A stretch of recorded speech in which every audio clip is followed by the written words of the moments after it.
Greetings and salutations, everybody. My name is Andrew Kirchhoff, and welcome to my YouTube channel. Today, we're going to be talking about the Week 2 standouts and waiver wire targets going into the Week 3 of the regular season. Hopefully, everybody's getting prepared. Hopefully, you've won your fantasy week by now, or you're sitting down as we speak and watching the Monday night game between the Seahawks and the Chicago Bears. So, without further ado, before we begin, I want to thank everybody who's subscribed to my YouTube channel. I appreciate everybody's support, the comment section, the likes, and sharing. I can't thank you guys enough. If I'm not mistaken, we've surpassed the 1,400 subscriber mark, on our way to the 2,500 to 2,500 club, in which, that's our next goal. Anyway, hopefully you guys continue to enjoy. And if you haven't already, go down and comment, ask me questions, or subscribe to my YouTube channel. So, hey everybody, how's it going? As we usually do, it's pretty, set, obvious. I try to break down Week 2's standout performances. And by doing so, I'm going to go over the top 10 at every position. For the quarterback position, we're going to go 6-point per passing touchdown. So, as we see, Patrick Mahomes came out in Week 1 and was an animal. I mean, absolutely dominated without a doubt in his mind. 6 touchdown passes. I mean, it's unbelievable. For a guy that had he played one game in his rookie season, came out, looks comfortable, looks like a seasoned veteran, has the arm strength of somebody I've never seen before. I mean, just complete confidence in the offense, confidence in his blocking, confidence in himself to make plays.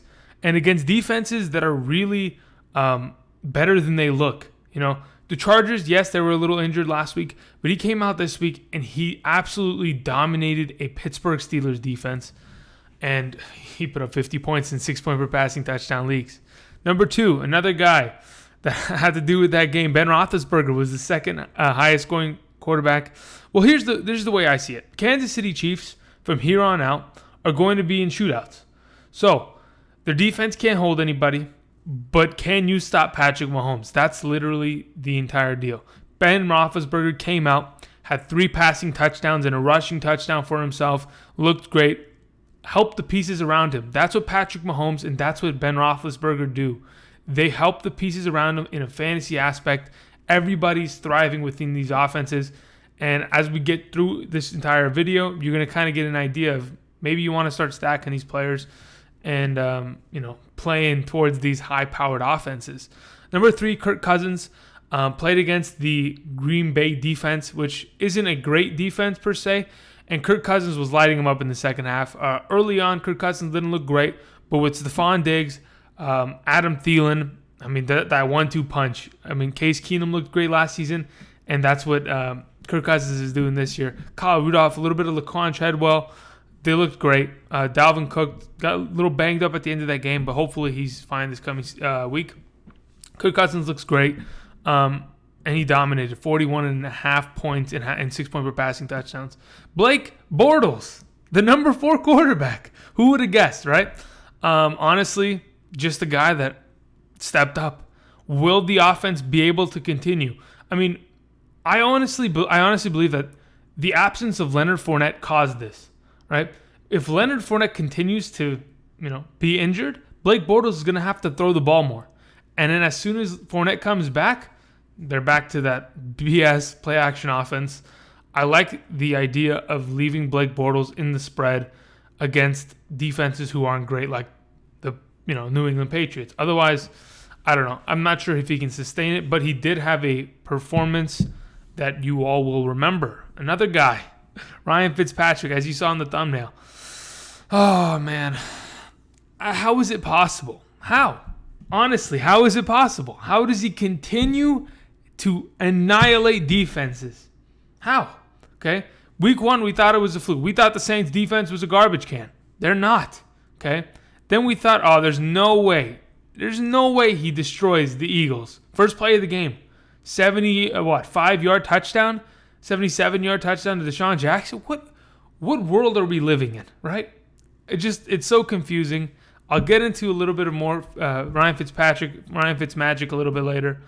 We're going to continue with Matt Ryan with 34 almost 35 points this past week against the Carolina defense. He stepped up. He scored in the red zone.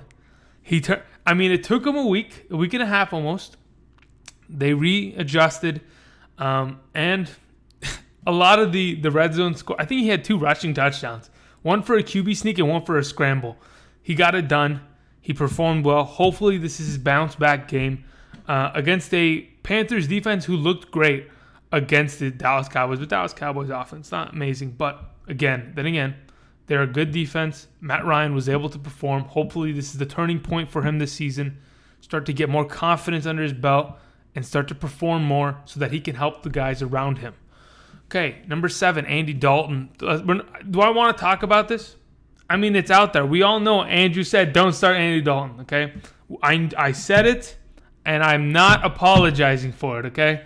I don't trust in Andy Dalton, okay? Really quick, I didn't talk about this all week because I've been waiting for this moment right here, okay? Understand, if a team like the Bengals comes out and scores 4 touchdowns in the first half, then follows it with only 6 points in the second half, 2 field goals, okay? There is an issue, right? There is a problem. There is a reason that they scored so quickly early. It's because the ineptitude of that Ravens defense, they could not adjust in the first half. It took them a halftime to figure out what they had to do defensively, and then they, adjusted. The defense, okay, of the Ravens, all right? Now, this is credit to the Bengals offensive line. The Ravens did not have a single sack, okay? To be honest, I don't even know if they had a pressure on Andy Dalton. But all things considered, Andy Dalton did perform this week. I just don't trust him, and I do not apologize if you left him on the bench, because I left him on the bench, and I lost this week, okay, in one of my super flex leagues. So don't at me, okay?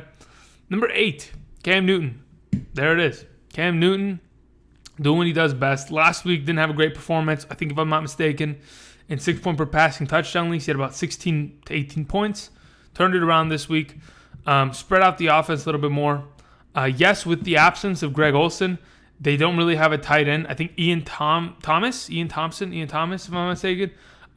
He didn't really get much reps. DJ Moore is getting more opportunities within the offense. Devin Funchess is always, going to contribute. Christian McCaffrey shows up with 11 receptions. PPR people, you're welcome. And, Cam looked good. Yes, they didn't pick up the win, but it's fantasy football. We don't care about wins unless it's our squad, right? Okay, thank you. Number 9, Matthew Stafford turning it around. Having a terrible week 1 on a short week, came into San Francisco and, looked good. They didn't pick up the W, no problem. Kenny Golladay was used. Golden Tate, Marvin Jones. All 3 pieces, all 3 wide receivers. Perfect. Kieran Johnson gets some runs here and there. And Theo Riddick out of the backfield here and there. Otherwise, Matthew Stafford is going to continue. I told many of you this past week in the comment section, do not drop Matthew Stafford. It's not worth it. He is going to be a top 8 quarterback like he has been the last 2 seasons. I think he's been top 6 quarterback last season. He's a good quarterback. Trust in him. And number 10, Phillip Rivers. They had opportunities. Let's put it this way. They had opportunities, and Phillip Rivers didn't want to score. I don't know what to tell you. He could have been 35 points, okay? He could have been the number 6 quarterback. But, it is what it is. No problem. That is the wrap-up for the 10 best quarterback of week 1. Obviously, I'm not counting the Monday night game because that's currently going on. Let's talk about running backs, okay? Todd Gurley came out, 3 touchdowns, 2 2-point conversions. They took him out in the third quarter. Boom, 30 points. You're welcome. There it is. This isn't half-point PPR scoring, by the way, just so I can levy with the standard and full PPR guys. Melvin Gordon, 27.5 points, 27.6 points, and he got injured. Is he injured? I don't know. Probably just same thing with Todd Gurley. They're like, oh, he has a calf cramp. All right, congratulations. Get out of the game. We're winning by 30. No big deal, okay? Those 2 were obvious, right? They had great matchups, and they performed like they should, right? Now, number 3, the surprise. Here it is, people. I've been waiting. I'm excited. Matt Breida. He's made... somebody out of the 2, out of Alfred Morris and Matt Breida, somebody had to step up. And the moment is now. Matt Breida, 138 rushing yards, a rushing touchdown, a couple targets out of the backfield, no big deal. 23.4 points. Matt Breida is the way to go, people. You can drop your Alfred Morris. I'm done with it. He's off my lineup, I'll tell you that much. Matt Breida, if this doesn't win him the job, honestly, I'll make a phone call to my Kyle Shanahan, and I'll personally talk to him. I think Matt Breida has established his role within this offense. He should be the workhorse back. Alfred Morris can come in on a couple plunges, up the middle, no big deal, right? But Matt Breida should be the featured back for the San Francisco 49ers. I've been preaching about it for the last couple weeks. It better happen, Kyle Shanahan, I swear. Okay? We ain't joking over here, okay? Christian McCaffrey, number 4. As I said, in full-point PPR, he probably got you 30 points. But in half-point PPR, 21 points almost. Looked like Christian McCaffrey should, right? Catch the ball out of the backfield.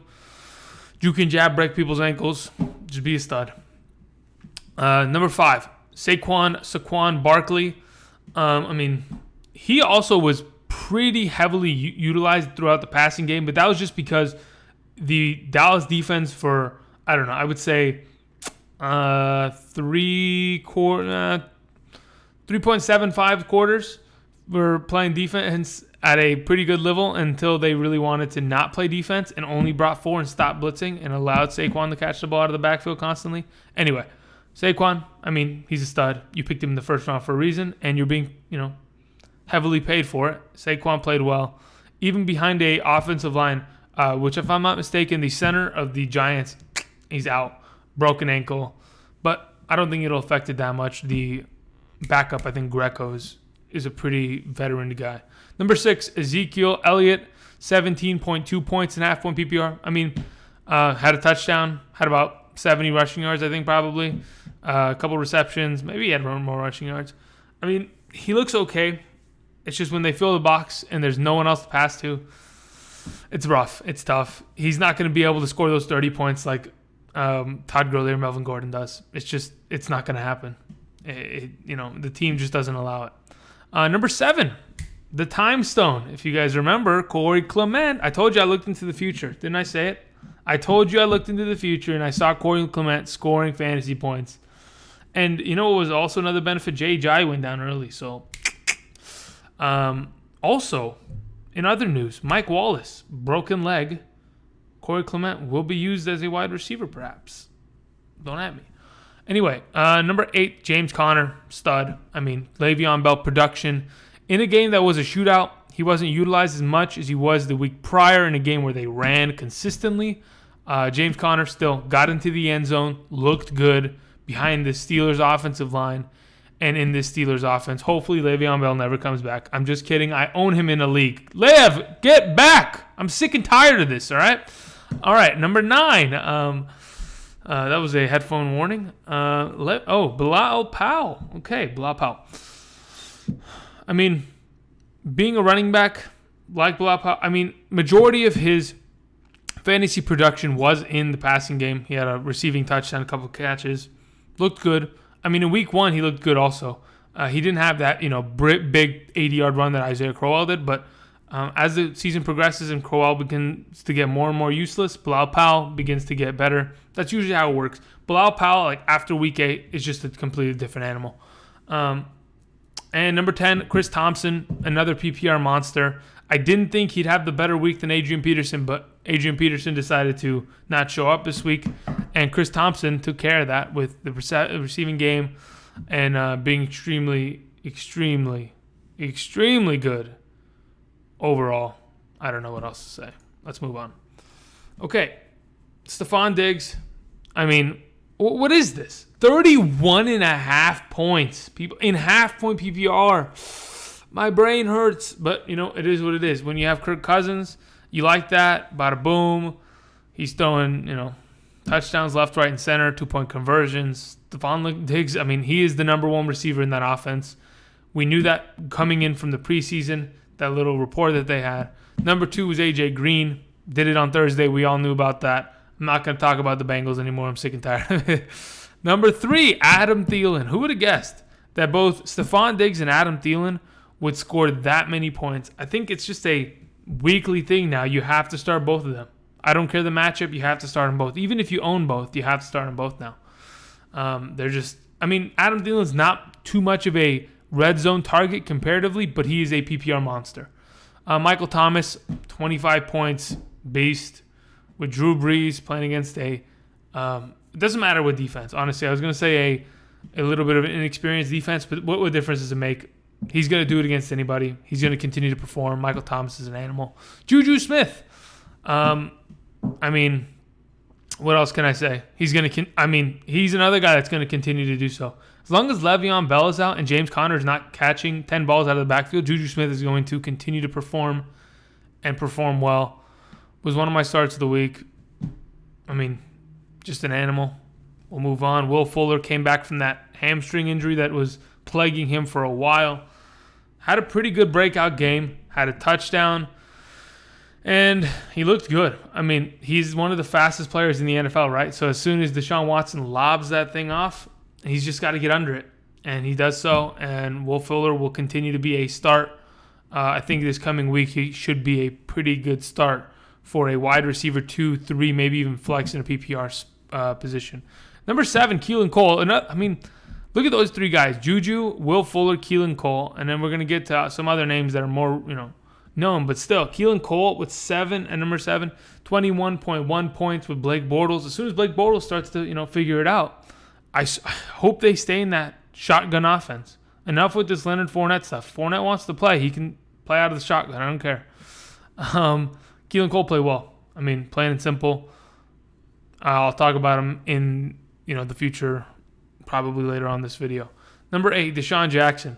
All right, I know what you're saying, Andrew. You said Deshaun Jackson would never score that many points. He didn't. He didn't score 27 points. Okay, I told you that'd be the highest points he ever scores in his career.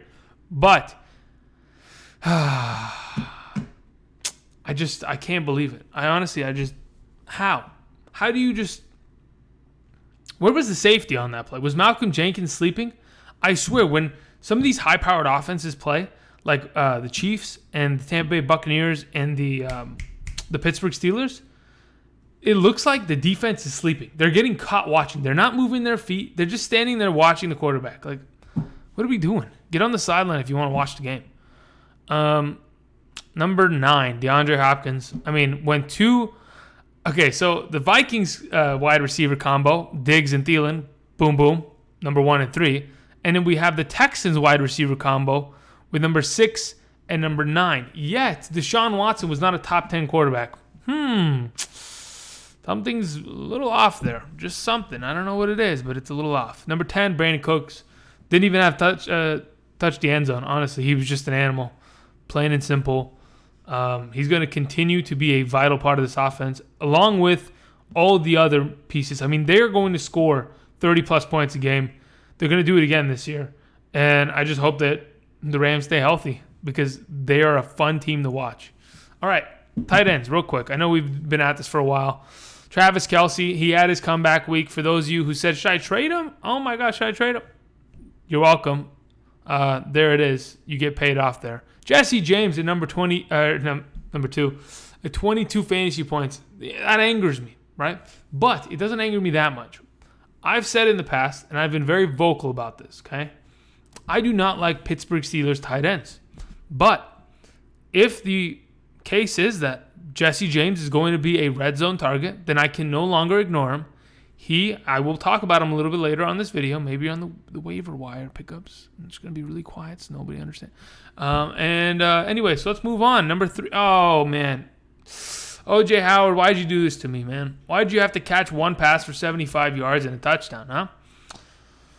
Yes, I told you not to start him, but I did it because I love you guys. I did it so I could protect you. But then again, who had the option of even starting O.J. Howard? Who thought about it? Come on. Like, honestly, who had O.J. Howard and is like, I'm going to start him this week. But Andrew told me not to, so I'm not going to do it. Like, who? Really? Maybe if you had, like, one of those Greg Olsen or one of those Delaney Walker, maybe you had the option, okay? And I'm sorry, all right? But anyway, number 4, Evan Ingram. I mean, garbage time. He scored a garbage time touchdown. That's plain and simple. That's what it was. No comment. Next. Zach Ertz does what he does. But then again, I mean, Evan Ingram, he's supposed to do that. He was supposed to score, okay? He's supposed to score more. He's supposed to be more proactive in the offense.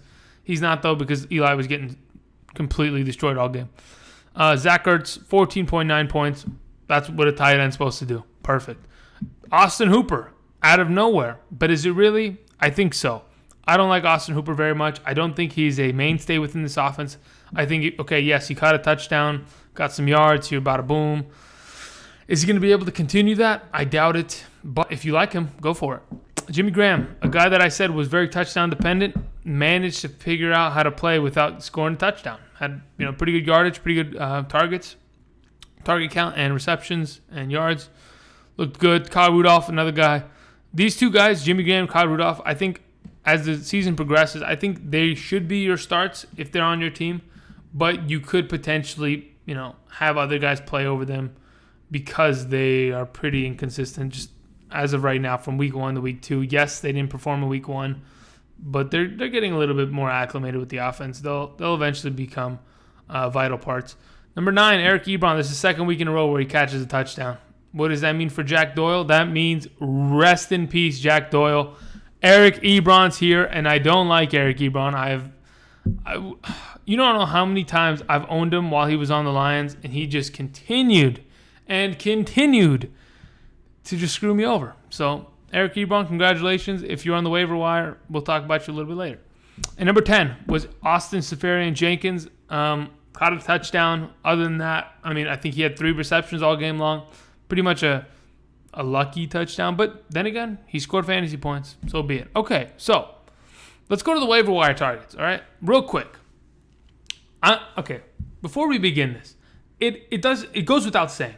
If Patrick Mahomes is on your waiver wire, please do yourself a favor and pick him up. Please. Okay? Just do it. I don't care. Pick him up. All right? Do yourself the favor.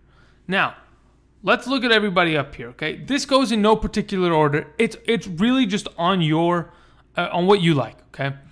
Ryan Fitzpatrick is the first guy I wanted to mention. He scored 50 points in week 1 in 6-point per passing touchdowns leagues, and he scored 45 points in week 2. Now, against the defense, the Pittsburgh Steelers, right, who just got torched, absolutely torched by His Holiness, Patrick Mahomes. I think Ryan Fitzpatrick is a worthy play this week. You pick him up off the waivers. Maybe you drop like Alfred Morris, okay, no big deal, and you play him. And just let him go. Because honestly, I think he can potentially do it. Maybe the week I want to believe in him, he ends up just screwing the pooch. But there's a potential. Ryan Fitzpatrick this week against Pittsburgh. That's a waiver wire target.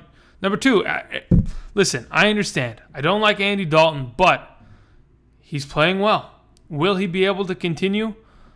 Maybe. But if he's on your waivers and the quarterback option you have right now isn't great, maybe you've been running with Tyrod and he didn't do you well this week. Maybe you've been running with Sam Bradford. So I know that's impossible. Never mind.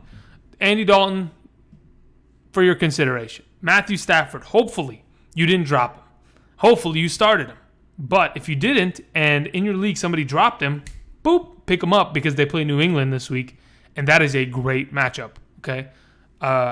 We just saw Blake Bortles torch that defense. What can Kenny Golladay, Golden Tate, and Marvin Jones with a Matthew Stafford, hopefully protected by an offensive line, manage to do? I'm thinking some good, okay? Number 4, no particular order, people. Joe Flacco, this week playing against Denver. The last 2 weeks he's been great. I have no complaints from him. Yes, he played a terrible Bills team, but the Bills were able to do some stuff against the Chargers, so they're not that bad. A guy retired at halftime, so be it. But Joe Flacco, for your consideration. I know, like waiver wire targets for quarterbacks, it's different, right? Maybe you have a league where someone has Phillip Rivers sitting there waiting. Go pick up Phillip Rivers. Why are you asking me? Do it. He's great. Maybe Ben Roethlisberger sitting on the waiver. I'm like, what are you guys doing? Figure it out, people. It's easy. Just pick up the people who score points. Number 5, Ryan Tannehill. This is another guy for a deeper league. I play in deep leagues, right? I play in like 2 quarterback super flexes, left, right, and center. That is the main bread and butter, right? Ryan Tannehill, these last 2 weeks in super flex leagues, been good. 6-point per passing touchdowns, 20-point guy each week. That Adam Gase offense, I do not like it one bit. It hurts me to watch Kenyon Drake only score 15 fantasy points when I know he's capable of putting up 25. But so be it. Again, Ryan Tannehill for your consideration. Let's go for the running back waiver wire targets. People, it goes without saying, if Phillip Lindsay, okay, I talked about him last week. If you still haven't picked up Phillip Lindsay, shame on you. How dare you, number one. But shame on you. Phillip Lindsay should be rostered in your league. Now, perhaps you have an opportunity this week. Act upon that opportunity. Make your football team better. Phillip Lindsay is an animal. He played well. He had majority of the rushing attempts. The head coach of the Denver Broncos came out today and said, we're going to play with that hot hand. That means Phillip Lindsay is going to be the hot hand because Royce Freeman's a bump. No, I'm just kidding. But Phillip Lindsay is a great fantasy prospect as of right now. Anyway, that goes without saying. Matt Breida. This also goes without saying. If you watched my videos in the past, I love Matt Breida. I thought this year he was going to be a sleeper, even behind McKinnon, but now he's broken out. I think Matt Breida 100% should be a waiver wire target this week. You need a running back on a pretty good offense with good pieces, good offensive line. I think Matt Breida may have just had his breakout game in order to give him more attempts within the offense, more opportunity to get you some fantasy points. He's not. Listen, you don't have to pick him up to start him. Okay, you don't have to. But if you have a high waiver spot, maybe you play in Fab. Okay, put in some money, get him, make your bench stronger. I'm stacked at running back. I don't need it. No, come on. Make your team stronger. Injuries happen left, right, and center all season long. You never want to risk it. Continue to build depth within your rosters. Javoris Allen, another guy I wanted to talk about. I think he's a vulture. I think he just hurts Alex Collins, but it's hard to deny the fact that he scored double-digit, fantasy points in the past 2 weeks and half PPR scoring. And just consider him. He's a good option. Number 3, if you didn't, this is another guy. It kind of goes without saying, but if you didn't listen to me last week and you didn't pick up Austin Eckler and he's still on your waiver, do so because, number 1, he's an animal. Okay, number 2, he's going to PPR. And number 3, this might be the most important. Melvin Gordon might be questionable, maybe gets less reps, maybe only plays until he gets hurt, and then they put Eckler in, bada boom. Just saying. Number 4, Corey Clement. I don't know how Darren Sproles is looking right now, but with J.J. getting hurt a little bit, with the wide receiver core of the Eagles looking a little, Alshon Jeffrey's injured. Mike Wallace is probably out for the season with that broken leg. Nelson Aguilar, Zach Ertz, those are the only healthy receiving options. I think Corey Clement could probably help that receiving core a little bit more this coming week against Indianapolis. Yes, they swarmed against the Redskins. They swarmed. That defense was nasty. Corey Clement, just for your consideration. And the last guy, Theo Riddick, a guy who's used often within this offense. I think Theo Riddick has an opportunity because of the fact that Kieran Johnson is not running away with it. Amir Abdullah, bum. And LeGarrette Blount is a bum, right? Because Kieran Johnson's not running away from it, and because many of the game scripts that they have played so far this season, the Lions, have been from fighting from behind, I think that the Lions, need to use them within the offense, and he's a good PPR monster. This coming week, it's the Lions versus the Patriots. That means it's Matt Patricia going against his old mentor, Darth Sidious. I'm just saying. It might happen. All right, so let's talk about the wide receiver waiver wire targets coming into week 3. All right, the Soul Stone, right? I told you I was going to sacrifice Marvin Jones. All right, Marvin Jones is still relevant, but Kenny Galladay, people. Oh my God, Kenny Galladay played well. Again, continues to be on the field nonstop. He's a guy that Matthew Stafford is looking for within the offense. I think Kenny Galladay, as the season progresses and continues, is going to continue to be a good wide receiver option. Yes, it hurts the value of the other receivers, but let's think about this, right? There's no tight end within this offense. And if Theo Riddick catches a couple balls out of the backfield, fine. But they are a pass-first offense, and they need 3 good receivers, and they have them. And I think Kenny Galladay can be a good wide receiver 2-3 play for weeks to come, especially in this matchup this week. People pick up Kenny Galladay, especially in this matchup this week against a terrible defense in New England. Quincy Enunwa, guy, I don't know if I mentioned him last week. When I recorded this video last week, I recorded it before the Monday night game, so I probably didn't mention him until the wide receiver start and sits. Quincy Enunwa had another good game. Good Goodness. Had a really good game. He played well. The way I see it, Quincy Enunwa, I mean, he's a double-digit wide receiver. He's the number one target when it comes to target share within the Jets offense. They play on Thursday night this week, a little bit of a short week. But I'll let you know I'm starting him. Why? Because Sam Darnold trusts in him. He's a good wide receiver, really athletic. Quincy Enunwa, pick him up off your waivers. Another guy you want to consider, John Brown.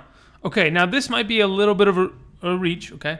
But John Brown these last 2 weeks has been good within the Ravens offense. But, the Ravens offense has been good. They've looked good. Joe Flacco's played well. And the pieces surrounding him, go up in fantasy value because of it. They have more opportunities to score, and they do so.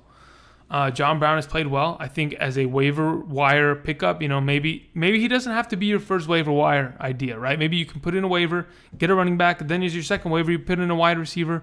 You go ahead and drop a bum off of your bench that you thought was going to be good, like, I don't know. Doesn't matter. Irrelevant. And you put him on your bench and you play him in things. In like a bye week. There's bye weeks come around in week 4. Carolina, I remember, has one, so just be careful, people. Another guy, Chris Godwin. I honestly believe that Deshaun Jackson can't keep up the pace, but he could. Maybe when I get to my start and sits on Wednesday for the wide receiver and tight end positions, maybe there is an opportunity that Deshaun Jackson ends up on my start list because of how good Ryan Fitzpatrick and him have been. But Chris Godwin is a guy you should be looking out for, especially when Jameis comes back. But I don't know if there's an opportunity for Jameis to ever come back. He might not ever get the starting position again. Okay, maybe next season. But Chris Godwin, another sleeper you should probably look into. Stash him on your bench. Check him out. And Keelan Cole. I'm telling you, this is not in any particular order, but if the Jaguars continue to play in this shotgun spread offense in which they have 3 wide receivers out in the field and a tight end and a running back that can receive the ball out of the backfield, I think that Keelan Cole is, as we saw it the last 2 weeks, he's the main benefactor. He's the main target. D.D. Westbrook plays well. Dante Moncrief here and there. ASJ is fine. But Keelan Cole, waivers, people, waivers. Get to him. All right, the last couple waiver talks I want to go over real quick. Jared Cook for the tight end position. If you haven't already picked him up, he had a really good game 1. He still looked decent in game 2. So I think Jared Cook, especially with this desolate land that we call the tight end position, with so many people just being garbage cans. Jonnu Smith, I cannot believe you. You lost me the fantasy week. Anyway. Jared Cook, people, oh my God, I almost lost my mind there. Jesse, again, this is not in particular order. Jesse James, another guy, tight end, waiver wire. Think about him. He could be a stud. I know Vance McDonald's back, but Vance McDonald is primarily known as a blocking tight end. If you go and you check splits on how many offensive possessions people play, Vance McDonald might be up there, but Jesse James is like at 92% offensive snaps played, 89%. He's up there. He contributes to this offense. 22.5 points or 22.1 points is nothing that you can ignore in a half-point PPR setting. So he is a waiver wire target this week. Number 3, oh my God, it's O.J. Howard. Okay, well, it's official. Cameron Brate no longer is a part of this team. O.J. Howard is the guy. Pick him up. Get him in your lineup, especially if you have a bad tight end. Another guy, Eric Ebron. I'm telling you, no particular order.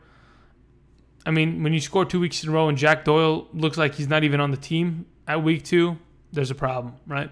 Not really much, but if you can go pick up Eric Ebron, for your consideration. And the last person, it hurt me to put this, Austin Hooper. I don't care how well you did, Austin Hooper, but if you're out there, you're struggling for a tight end, and you need one, try Austin Hooper. They play New Orleans this week. They're a good defense, but maybe he ends up scoring a touchdown. You never know. Anyway, so now we're at the big screen, okay? I just want to go over something. I'm going to run. How long have we been going for? About 35 minutes? All right. I don't have graphics this week, but what I do have is my brain. So we're going to go through every matchup, and there will be timestamps below. So if you want to just go ahead and skip through to a specific matchup I'm going to be talking about let's see how we can do this, okay? So, I'm not talking about that Thursday night game, all right? It just triggers me. We're not talking about it, all right? Let's just talk about Sunday games. Let's talk about the Kansas City Chiefs and the Pittsburgh Steelers, all right? Obviously, Patrick Mahomes came out 6 touchdowns passing. Now, another stat that you should probably listen to, right?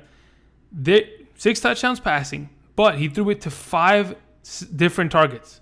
Touchdowns were caught by 5 different targets. Okay, that means that he does not care who he's throwing the ball to. He will throw it to you, and you will score. So there are guys within this offense: Kareem Hunt, okay, Travis Kelce, Tyreek Hill, Sammy Watkins, some random bum. What's this dude's name? Chris Conley. He's been there for a while. He's not a bum. Okay, he gets paid to play in the NFL. Andrew, relax. The way I see it, okay, from here on out, wide receivers, okay, obviously, and then Kareem Hunt and Patrick Mahomes, and then the tight end, Travis Kelce. He's practically a wide receiver with 7 receptions for 109 yards and 2 touchdowns. Burn me down. God, it's frustrating. Even though I told you he'd have a comeback week, but that's just because of the matchup, okay? I hate you, Travis Kelce. You lost me. Anyway, never mind. Okay, as I was saying, wide receivers, running backs, quarterbacks, tight ends for the Chiefs should continue to be started throughout the season. Okay, I know I said Sammy Watkins shouldn't start, but, he found his way to figure it out. Okay, now here's the thing. James Conner, he scored a rushing touchdown, but only had 17 rushing yards. How is that possible, you say? Well, it was a shootout. Okay, in a shootout, you can't run the ball. You're going to kill clock. So he contributed a little bit here and there within the passing game. 5 receptions for 48 yards. He was okay. All right. But when Jesse James has 138 receiving yards, then Juju Smith has 121 receiving yards and 13 receptions, and then Antonio Brown is looking like the bum within this wide receiver core, I mean, holy moly, guys. Wow. Holy moly. The way I see it, who do they play next week? They play against the Tampa Bay Buccaneers. Here comes a shootout. Start your Steelers this coming week, but we'll get into that. Anyway, I'm just breaking down the games. Just see what Ryan Tannehill. Okay, we're going to talk about Dolphins versus the Jets. Ryan Tannehill, fine. Okay, Kenyon Drake was fine, but I have an issue with the fact that Frank Gore continues to get touches within this offense. Why did Ryan Tannehill run 8 times this week? It's because they run the option. He's got legs. Kenny Stills owners, it happens. Kenny Stills is going to do this to you. When Devontae Parker comes back, Devontae Parker is going to do this to you. It's not a well-oiled machine of an offense to where you can trust that these pieces are going to continuously score. So you're just going to have to roll with it, or trade them away as soon as they has a good week. Otherwise, decent offense. Let's talk about the Jets real quick. I want to talk about Jets receivers, right? Terrell Pryor, 4 receptions, 84 yards. That's not bad. Bilal Powell, 5 receptions, 74 yards. Quincy Enunwa, 7 receptions, 92 yards. The running game didn't look great against the Dolphins. I guess they clamped down there. But other than that, Robbie Anderson, worthless. And Jermaine Kearse showed up to do nothing. The Eagles versus the Tampa Bay Buccaneers, right? The Eagles, Carson Wentz coming back this week, people. Corey Clement looked fine. J.J. really didn't do much. At least he scored a touchdown, right? At least he redeemed himself in some way. But Zach Ertz and Nelson Aguilar are the only 2 receivers. They even had to use Joshua Perkins.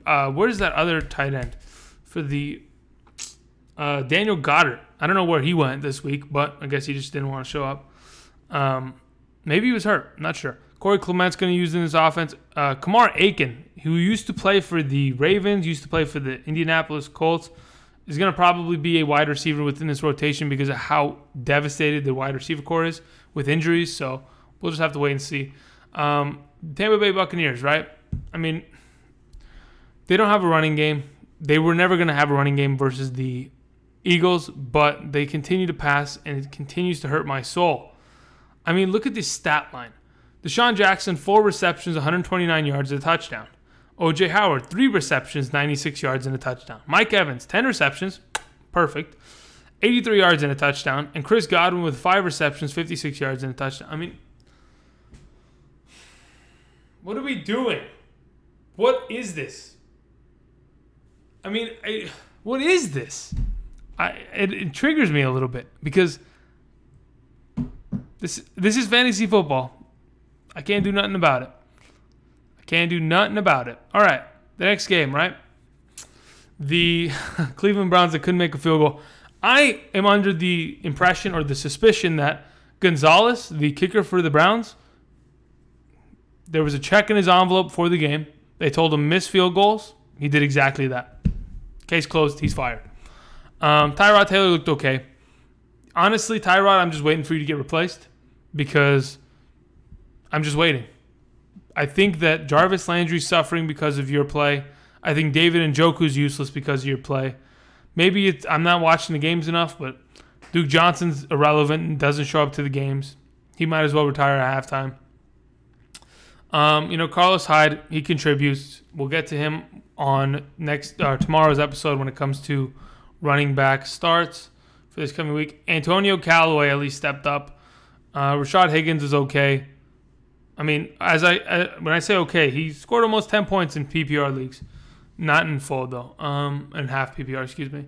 The Saints, though. I mean, Drew Brees, stud muffin, plain and simple. They tried to use Kamara in the run game a little bit more. That's something that Sean Payton wanted to address. They thought Kamara wasn't good enough on early down runs. He's not an early down back. Mark Ingram owners rejoice because Mark Ingram has some contributions to make within this offense. Michael Thomas, beast. Kamara's good within the passing game. Other than that, Ted Ginn is the number 2 receiver. It's done. Forget your Cameron Meredith BS. Forget your Traquan Smith garbage. I don't want to hear it. Let's move on. Colts versus Redskins. A game that I thought the Redskins had a potential to win and handily. But Angelo came out, threw 2 picks, no big deal, 2 touchdowns. Marlon Mack played, and he looked okay at first. But they're going to split carries because they know that he's a little banged up. Jordan Wilkins is a good running back. Had a pretty okay day when it comes to stats. But T.Y. Hilton, perfect. 7 receptions, 83 yards, and a touchdown. Excuse me. Eric Ebron, how you doing? Ryan Grant didn't really show up. Jack Doyle didn't really show up. Everybody else, losers. Okay, we're on to the next. The Redskins. Let's see what kind of stats. Okay, so obviously Alex Smith didn't score a touchdown, right? Unless he ran one in, and I don't see that, okay? So the fact of the matter is that Jamison Crowder on 2 carries had 29 yards, yet Adrian Peterson on 11 carries had 20 yards. We got problems. I don't know what's going on. Maybe the Colts defense just clamped down and they made some plays. But Chris Thompson, not even using the run game. 4 rushes for 1 yard. I mean, Chris Thompson makes all of his money in the passing game. 13 receptions, 92 yards, PPR machine. I mean, again, Alex Smith is going to take what he gets, right, from the defense. He's not going to force anything. He's not going to go for the deep ball. He will a couple times to Paul Richardson, Doxson, but he doesn't have a Tyreek Hill kind of weapon. Jordan Reed's okay in a PPR again. In a half-point PPR, he's fine with 7-8 points. It's not bad. And we're on to the next game. We're almost done, people. We're almost done as I look down the barrel of this. Ooh, okay. Phillip Rivers, 3 touchdowns, 256 yards. Thought he would have had 5, but, it is what it is. Austin Eckler, 11 carries for 77 yards, people, I'm telling you. Melvin Gordon didn't play too much after that injury, but he had a touchdown and was very vital in the passing game with 3 total touchdowns, 2 coming from the reception column. Receiving, though, Mike Williams, people, I told you, Mike Williams, he's going to be used as a red zone threat. Without Hunter Henry, Mike Williams is the guy. Okay, and there's some, I don't know if you guys heard, but Hunter Henry is after 4 months from his ACL surgery, he's working out and doing some BS at Chargers facility. What is this? Some superhumans. Someone needs to test him so we can give him a suspension or something for PEDs. Keenan Allen, a guy that just hang in there. I know some of you, I've seen the comments already before this video. Just relax. He will be Keenan Allen soon. Just because they were up by a lot of points, didn't really have to go to him. They just ran the ball down the Bills' throat. Don't worry. Next week against the Rams defense, they're going to need some help. So Keenan Allen's going to have to step up, right? And he's comfortable playing against those corners because he's played against Marcus Peters. He's played against Aqib Talib. They used to be in the Chargers division in the AFC West. He'll be fine. LeSean McCoy, broken rib, a little bit of cartilage damage or some shit. He's going to be done for a little while. Chris Ivory, people, get ready. Wide receivers for the... We're not talking about wide receivers for the Bills. I have no interest. I don't think it'll help you guys too much. Kirk Cousins, 4 touchdowns, 425 yards. Dalvin Cook didn't do anything this game. Kyle Rudolph, 7 receptions, 72 yards. That's fantastic. I'll take it. Okay. In a full PPR, you get 14 points. Congratulations. Stephon Diggs, 9 receptions, 128 yards, 2 touchdowns.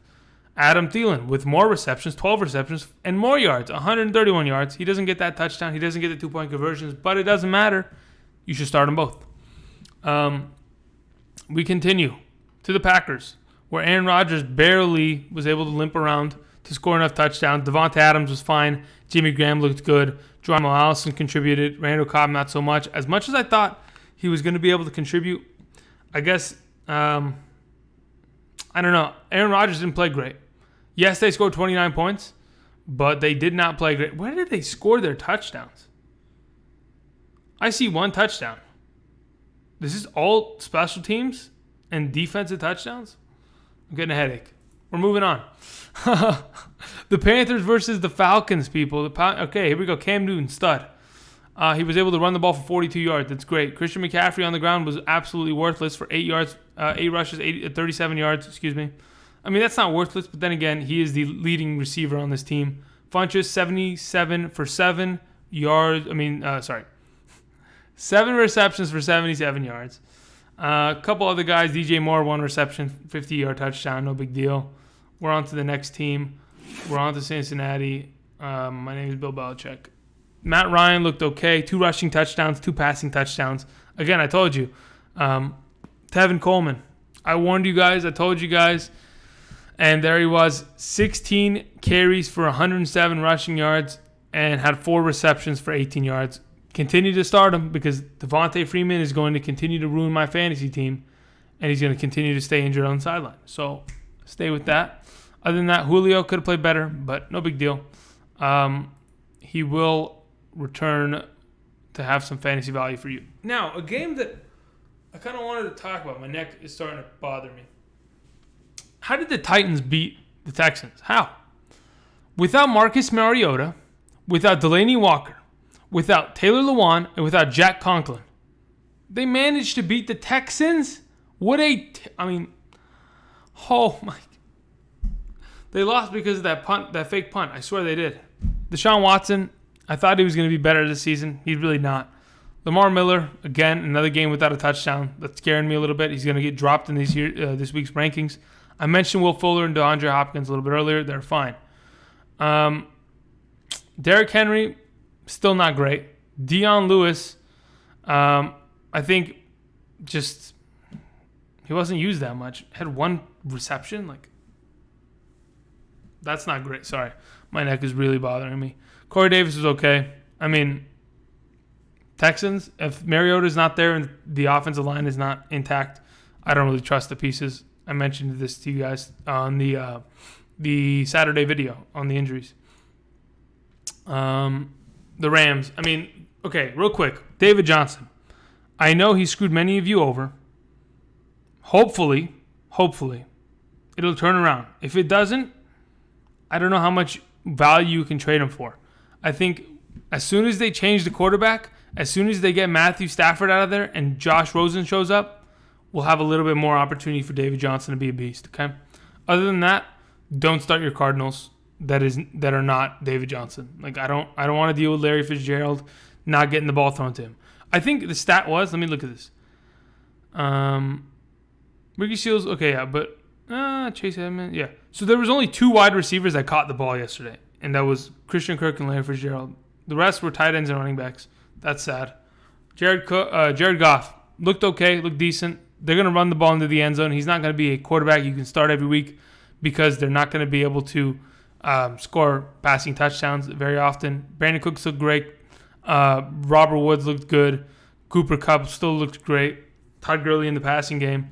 This is a high-powered offense, people. All right. Almost done, people. We're almost done. How far are we? We're almost at 50 minutes. It's practically a podcast, all right? Let's talk about the Lions versus the 49ers. A game. Wow. The Detroit Lions almost made that comeback, but they weren't there. Feels bad. Okay, 3 touchdown passes, 350 yards passing. I mean, Matthew Stafford looked good. The run game, I mean, Kieran Johnson and LeGarrette Blount aren't going to be able to do much. We'll see how that turns out. But the passing game, Golden Tate, 7 receptions, 109 yards. Kenny Galladay, 6 receptions, 89 yards and a touchdown. Marvin Jones, 4 receptions, 54 yards and a touchdown. Theo Riddick, 9 receptions, 47 yards. Keep an eye on it, people. Keep an eye on it. Let's move on to the 49ers, in which Matt Breida, 11 carries for 138 yards. He still got out-carried by Alfred Morris. Sure. But I believe in Matt Breida. If you don't believe in him, that's fine. Jimmy Garoppolo didn't look great because his wide receivers are not intact. George Kittle didn't show up this week. But they still managed to, win the game because that Lions defense is atrocious. A game that I thought Case Keenum would step up in, he ended up stepping down. Derek Carr looked pretty okay, but he didn't score many fantasy points. Marshawn Lynch is fine. Amari Cooper, somehow. How did Amari Cooper manage to do something? I'm not kidding. I wasn't the only one that said don't start him. There are millions of other people, I promise you, millions, that said they gave up on Amari Cooper. But, he stepped up. 10 receptions, 116 yards. The Broncos, on the other hand. Phillip Lindsay, people. Phillip Lindsay. 14 carries, 107 rushing yards. Just give him the starting job. Let's not mess around anymore. Okay? Start giving him goal line carries. But the Emmanuel Sanders train, my start of the week. The audible came in. The production team was fired. No problem. We took care of it. Emmanuel Sanders showed up. Only 4 receptions, though. Kind of scares me. They didn't play well. Okay. The Patriots versus, Patriots news, by the way. Josh Gordon is a Patriot. We'll see how that turns out. James White still was able to do some stuff in the passing game. Was the top receiver with 7 receptions for 73 yards. Chris Hogan showed up with 3 receptions, but 2 of them being for touchdowns. Congratulations. Otherwise, the Jacksonville defense gave them hell with Blake Bortles' offense never getting pulled off the field. Keelan Cole stepped up, 116 receiving yards. D.D. Westbrook at 83. Just a bunch of animals. They took over. Hopefully that offense continues to be stud monsters and deadly as they usually are. Or as they usually aren't, excuse me. The last game. I'm hungry. I'm tired. I want to see my fantasy scores. Let's go through it. The Giants versus the Cowboys. Again, Saquon Barkley was really, really, really vital in that passing game. 14 receptions for 80 yards and 28 yards in the ground. I mean, that's what happens. When you blitz and the check down is there, that's why I'm saying as soon as Josh Rosen gets into that starting role for the Cardinals, David Johnson's going up, okay? Evan Ingram scored that touchdown. Odell didn't look great. All things considered, Eli was okay. But the offensive line protection needs to improve. Zeke did not break 100 yards again. 17 carries for 78 yards and a touchdown. The wide receivers for the Cowboys cannot be trusted. And that is it, people. Thank you for watching. I hope you enjoyed. If you did, please go down, like, subscribe, turn on the bell for notifications. And if you have any questions, go to the comment section. I'll try to answer them as soon as I possibly can before Thursday night's game. Be patient with me. I will get it done. Thank you, everybody, for watching. Thank you for supporting. And until next time, I'll see you guys.